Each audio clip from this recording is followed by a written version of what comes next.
The story is based on real events. It all happened in the most remote place, the so-called Point Nemo. Subscribe to the channel and leave your comment. Share this video with your friends. Enjoy watching! In December 1970, deep in the South Pacific, the Soviet research vessel Professor Zubov found itself at one of the most isolated spots on the planet, near the so-called Pole of Inaccessibility, or Point Nemo. The nearest land was nearly 3,000 kilometers away, and the depth beneath the keel was measured in miles. Around them stretched only leaden waves and an endless horizon. During a fierce night storm, the ship's radio operator picked up a strange, barely audible distress signal. The transmitter on the other end was operating on an old civilian frequency, and the Morse code sounded intermittent, as if the key were being pressed by a weakening hand. The coordinates pointed to a grid square just 20 miles away from the Professor Zubov. The captain made the decision to push through and help. Battling waves as tall as a 3-story building, the vessel forged toward the specified coordinates. At dawn, the storm subsided just as abruptly as it had begun, leaving behind a fog as thick as milk. The captain ordered a visual search. A young sailor named Andre stood on the port side, peering into the gray shroud. The ocean had become frighteningly still, without a single splash or bird cry. Suddenly, the fog ahead parted. What Andre saw made him freeze in his tracks. The ghost ship. Drifting in the middle of the ocean was a small, 2-masted wooden yacht. Her sails were torn to shreds, hanging like shrouds, and her white hull was coated in a thick layer of bioluminescent sea slime and barnacles that glowed in the twilight. But the strangest part lay elsewhere. There wasn't a soul on deck, and the vessel itself looked as though it had spent decades in the water. It appeared incredibly beautiful in that mystical morning light, like a frozen monument to a bygone era. The Professor Zubov lowered a motorboat, and Andre volunteered for the rescue team. As they drew closer to the yacht, they could just make out the half-erased name on her side, Siren. Andre was the first to step onto the slippery wooden deck. A dead silence hung in the air, broken only by the quiet creaking of the masts. Logic dictated that someone had sent a signal last night, but the reality around them denied it. They descended into the mess cabin. Inside, it looked as if time had ground to a halt. On the table stood a cup, covered in a dry residue from coffee that had evaporated long ago. In the corner, books lay on a shelf, their pages fused into a single mass by the dampness. On the wall hung an old calendar dated 1955. The yacht had been drifting crewless in the ocean for a staggering 15 years. Andre walked into the radio room. The logbook lay on the desk. The final entry, written by the captain of the Siren in October 1955, read, "It rose from the bottom. Light is everywhere. The helm no longer obeys us. We are going into the water." But the most chilling discovery was still ahead. On the desk sat an old tube radio transmitter. Its wires had been severed, and the vacuum tube inside was shattered and covered in a century's worth of dust. This device was physically incapable of functioning. Yet, when Andre touched the metal casing of the transmitter, it felt scaldingly warm, as if someone had turned it off just a couple of minutes ago. Chronology of a disappearance. The rescuers searched the entire yacht, but found neither human remains nor any signs of a struggle.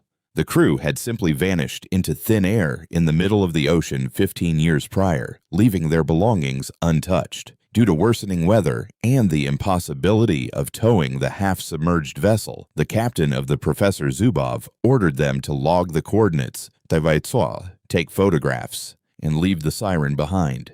As the Soviet ship sailed away, the fog thickened once more. Andre looked back. The white yacht was slowly dissolving into the gray haze, carrying its secret back into the depths of Point Nemo. The official report was filed, but the riddle remained. Who or what had used the dead ship to send a signal and lure living people to that specific point in the ocean? The answer to that question seemed destined to stay forever at the bottom of the Pacific.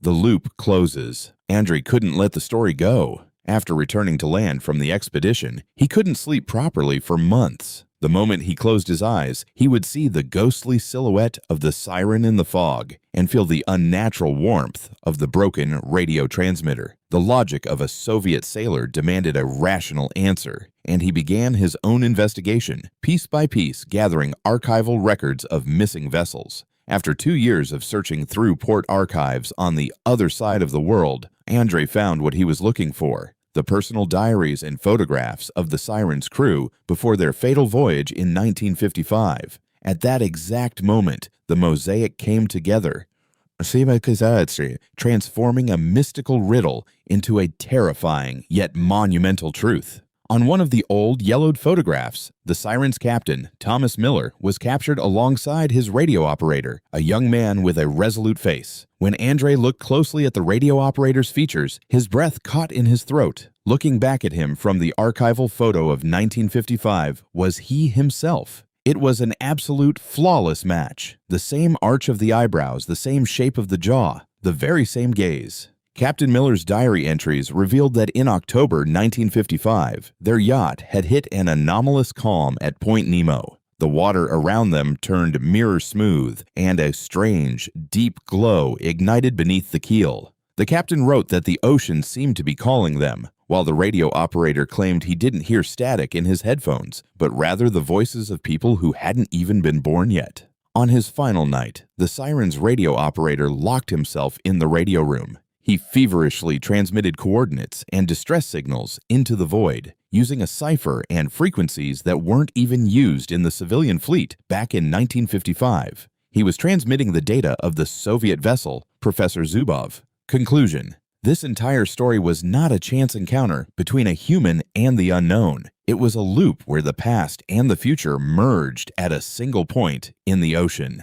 In 1955, a young radio operator on the Siren, yielding to the call of the mystical ocean, sends a signal through time, knowing that it is not his body that needs saving, but his soul. In 1970, Andre receives this signal, sails out to the ghost ship, and touches the warm transmitter, closing both the electrical and the temporal circuit. The ocean at Point Nemo did not destroy the ship or kill the people. It acted as a giant lens that erased the boundaries between then and now. The Siren and the Professor Zubov, the deceased radio operator from the past and the living sailor from the future, none of these were different people or separate events. It was a single, unified whole. Andre realized that the ocean had claimed him long before he was ever born. Leaving the service, he returned to the coast. He was no longer afraid of storms or the dark. Every time he gazed out into the marine distance, he knew that out there, in the fog, drifted his own eternity, patiently waiting for the circle to finally close.